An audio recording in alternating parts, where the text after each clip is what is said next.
I got my club t-shirt on. It says create. I'm a member of the Northern Minnesota Metalsmiths Club, and our mission statement is to create.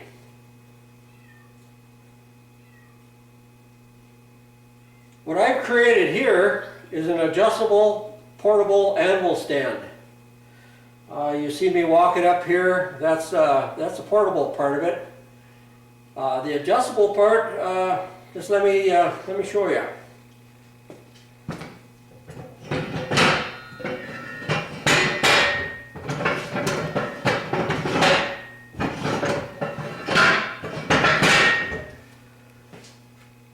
So it's adjustable from about 28 inches up to about 36 inches. And the way that happens is the heart of the whole stand is this 6x6 half-inch wall square tubing.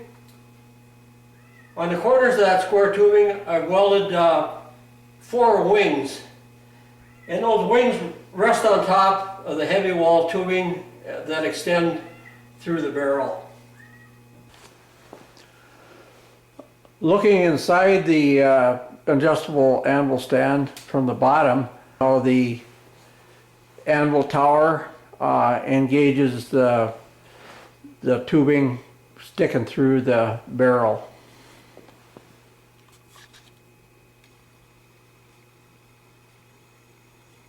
You can see how. So to make an adjustment to the height or the orientation of your anvil, all you have to do is you just take some pressure off the detents, turn it 45 degrees, and then those wings will be in an area that you can raise and lower it. And then when you get to the desired location, you just swing it back and those wings will engage the tubing. At each 90-degree increment, I've milled a detent in the bottom of the wing. So as they engage the heavy wall tubing, the anvil is locked in place. So the anvil can be, the orientation of the horn or the whole anvil can be changed easily. All you have to do is just take some pressure off the detents, move it to the next location, and it'll be locked in place. That's kind of a nice feature.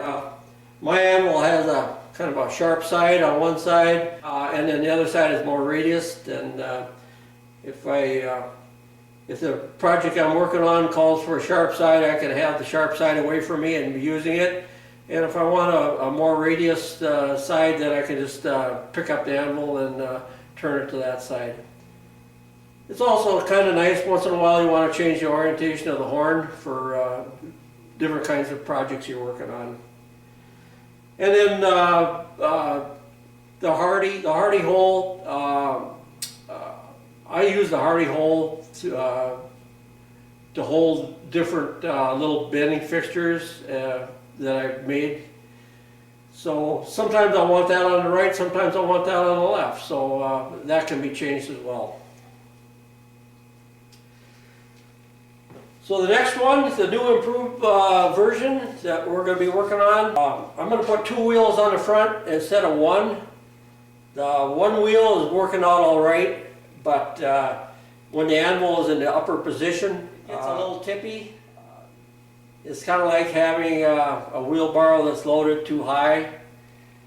So with the anvil in the lower position, it isn't really a problem, but I just want to make an improvement on that. For this next upcoming video. So this sort of winds up this video introduction to the adjustable anvil stand. Now coming up real soon, we'll be posting more videos on the detailed construction of this adjustable anvil stand. So look out for them on my YouTube channel. My handle there is Burrow Buddy. And if you're wondering what Burrow Buddy is a gopher trapping tool I invented.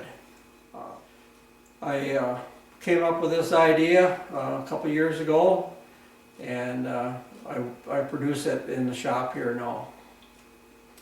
So there's a couple YouTube videos on its origin and its use.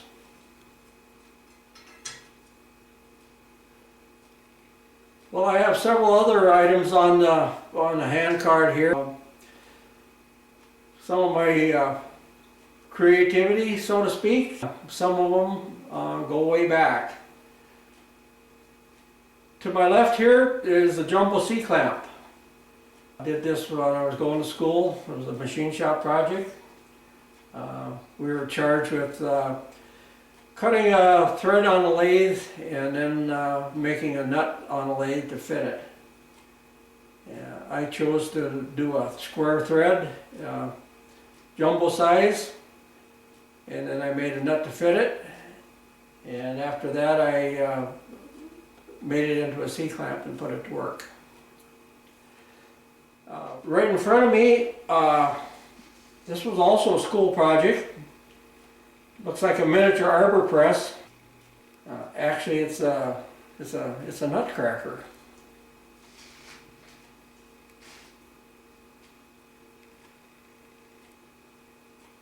In the middle here, this is a lamp I made in school.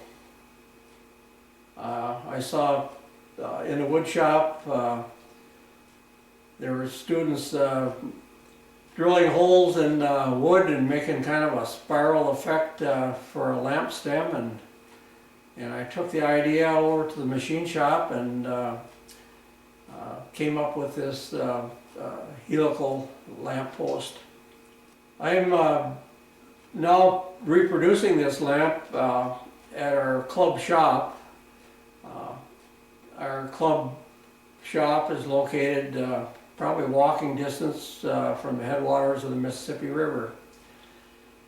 We meet there every month, and then in the fall, the third week of August, the Lake Itasca region Pioneer Farmers has their major show featuring sawmilling, thrashing, lots of old tractors, lots of gas engines, and of course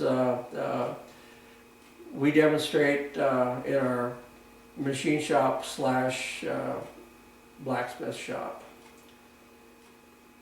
Our machine shop is set up with a lot of vintage machines. They're all run off line shaft, flat belt. We have 2 lathes, a milling machine, a shaper, a planer, and 2 power hammers. Creativity comes in all forms. When we roll the credits at the very end of this video, you're going to hear some good polka music. This music was an original composition by Kathy Erickson, and we sure enjoy dancing to her band.